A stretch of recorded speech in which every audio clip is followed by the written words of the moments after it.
Waalaikumsalam. Dengan Kak Intan ya? Iya. Salam kenal. Ya, silakan duduk.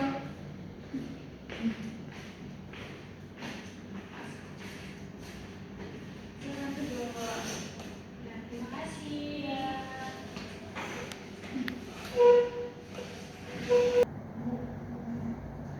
Terus gimana? Misalnya, Apa kabar? apa kabar Kak? Sehat? Boleh gitu? Iya deh. Iya. Bilang aja terserah. Terserah sebenarnya maksudnya. Nama siapa bukan? Kamu? Aku nama lain bukan ada. Intan. Boleh. Halo, dengan Kak Intan ya? Iya, Bu. Apa kabar? Baik. Tadi kesini apa? Tadi kesini naik motor. Sendirian atau diantar teman atau diantar gojek? Sendiri. Ada kendala nggak pas mau berangkat ke sini tadi? Ada sih, tadi ban saya agak bocor sedikit, habis itu saya harus ke bengkel dulu. Ya Allah. Sedikit kendala ya.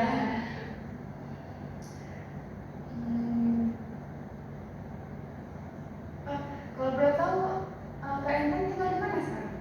Oh, saya tinggalnya di Srike. Itu kos atau rumah? Saya sekarang dalam keadaan kos. Asli mana Kak Intan? Saya bukan asli di sini, bukan Aceh, tapi saya daerah Aceh Utara. Oh, Aceh Utara, tahu. Jadi juga ya. Kak Intan ke sini kuliah atau kerja? Kuliah. Oh, kuliah.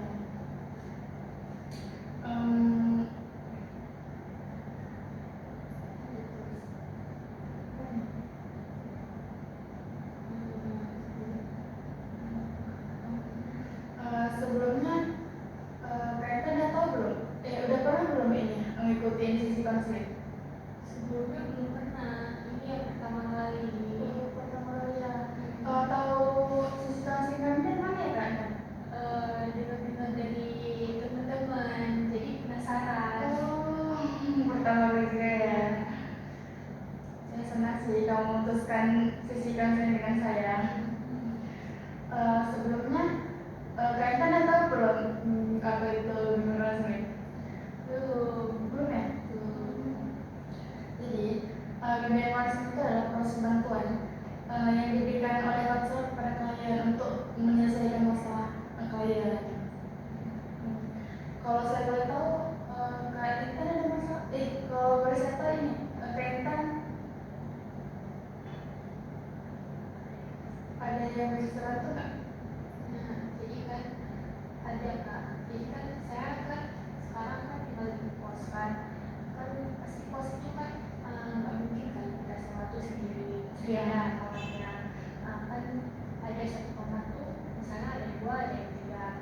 Pas kebetulan saya ini satu kamar itu bertiga, jadi misalnya kayak nggak nyaman gitu di kos itu. Mereka buatnya gimana ya, kita yang orangnya bersih, habis itu kita lanteng yang gimana kita bukan kita menyebutnya orang yang jorok, tapi orang ini malas-malasan membersihkan tempat tidur, habis itu kalau makan nggak dicuci terus tinggal di situ. Yang menyebabkan saya tuh pas pulang, kan kita pulang kuliah nih kan dibilang udah tugas menumpuk, pas pulang ke rumah barang-barang tercecer sembarangan, habis itu pas kita ada apa nih masak nasi sebelum pergi kuliah, tapi orang tuh yang makan tapi tanpa merasa bersalah. Orang ini makan punya kita tapi nggak yang masak lagi gitu. Saya merasakan apa sih yang keresahan Kak Intan. Berat sih menurut saya karena punya teman kos tadi ya, banyak masalah dengan teman. Jadi apa sih yang Kak Intan rasain tentang masalah kos Kak Intan? Rasanya pas kita mau turun tuh gak enak, takutnya kayak misalnya kayak seolah-olah kita ini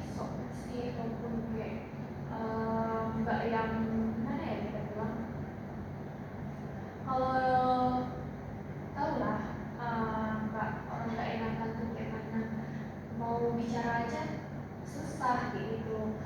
Asik udah iya aja gitu. Ribut gitu.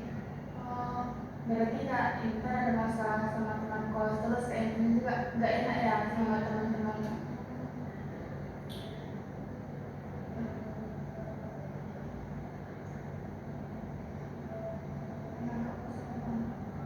Oh berarti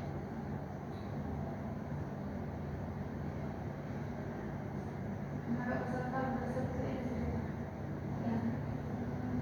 Terus kak Intan nggak enak itu ya sama teman-temannya. Emang kak Intan nggak berani ngaku atau gimana? Enggak, karena kayak takut nanti orang itu kan orang tuh berdua, saya Oh sendiri takut iya. orang tuh ngejek saya gitu, seolah kan saya bilang tadi kan saya ini sok bersih, padahal kebersihan itu sebagian dari iman kita Ya. kan, sebagai orang muslim. Tapi misalnya kayak orang ini makan aja, misalnya nggak, bukan kita bilang nggak tahu diri itu omongan kasarnya, tapi kalau kita bilang sadar diri juga sih harus di situ, karena kan kita tinggalnya sama-sama kan bertiga itu. Kita kan untuk kenyamanan kita pribadi juga, masa orang tuh tidak berbersih kamar, karena kita hidupnya nih cewek loh, cewek tuh bisa kita bilang tuh bersih sekali, nggak ada yang nggak bersih, tapi ada beberapa juga yang nggak bersih karena ada penyakit mungkin kan, tapi susah diungkapkannya. Coba ceritain. Karena ya orang itu misalnya pas ada pernah saya tegur sekali bilang, ini habis makan nasi dicuci ya, iya nanti kamu cuci, kamu nggak usah takut nggak cuci, kamu cuci kok, itu bilang gitu.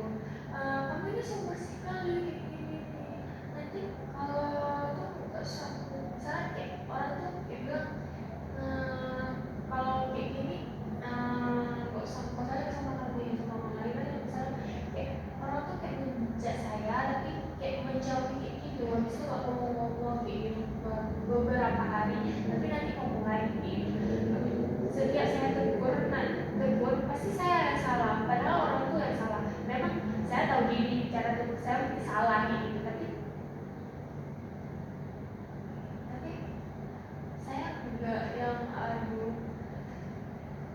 gak enak juga tegur-tegur beberapa kali di depan gitu. Cocoknya strategi apa nih yang cocok biar kak Intan sama teman-temannya biar nggak ngejas lagi ataupun berantem ataupun kesalahpahaman lagi di dalam kos itu. Kalau menurut saya sih yang cocoknya itu kita buat peraturan nggak sih? Iya. Misalnya kayak hari ini, misalnya bersih itu. Ini kan dalam konteksnya dalam kamar itu kan bertiga kan. Iya. Misalnya si A ini hari Senin dia nyapu, yang si B ini hari Selasa gitu, yang si C ini apa tuh? Hari Rabu dia yang bersih kamar gitu, sama-sama menjaga lah.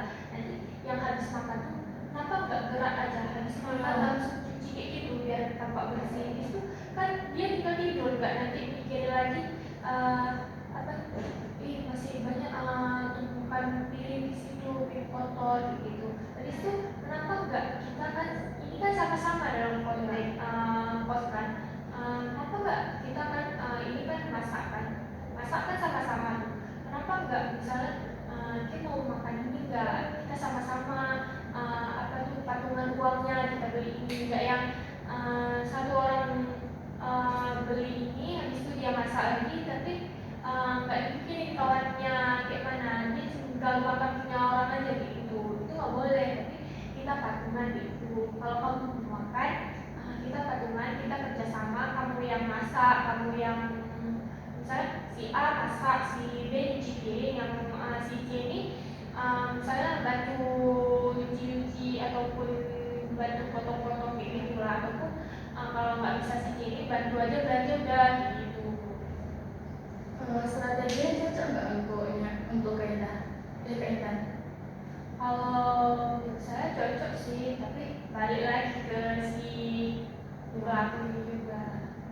Kalau strategi itu bisa dong cerita ataupun membuka kepada si teman kos kerja ini. Gitu deh. Membuka maksudnya? Membuka itu kayak saling terbuka biar kita nggak Saling terbuka sama kawan. Saya lagi usahain untuk menjadi lebih terbuka lagi sama mereka. Apalagi saya kan agak kurang enakan orangnya, nggak berani negur orang. Kalau berani negur pun itu udah kayak kita pas udah lama mendem kayak udah sakit kali kayak gitu baru kita tegur. Tapi ini pengen kayak langsung apa yang dia buat kita langsung tegur, nggak yang nunggu pas kita udah numpuk kayak itu rasanya sesek baru kita keluarkan. Itu enggak, kan pas kalau kita udah sesekali keluarkannya kan jadinya kan pas kita langsung ngomong kayak gitu kan pasti judes kan, bikin orang sakit hati. gimana nih perasaannya Kak Intan? Perasaan saya pas masuk ke sini saya merasa kayak lega, plong kayak gitu, ada yang dengerin. Biasanya kayak orang-orang dengerinnya bukan dengerin sih, malah adminasi.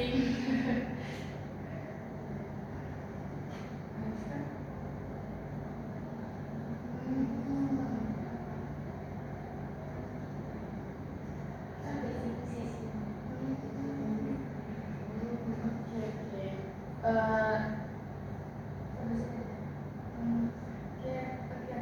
Sampai sini sesi counseling kita ya Kak Intan.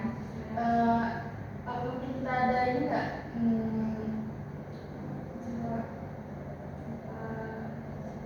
Ada jadwal lagi nggak untuk sesi selanjutnya? Mungkin Kak Intannya mau cerita lagi, mau sharing lagi gitu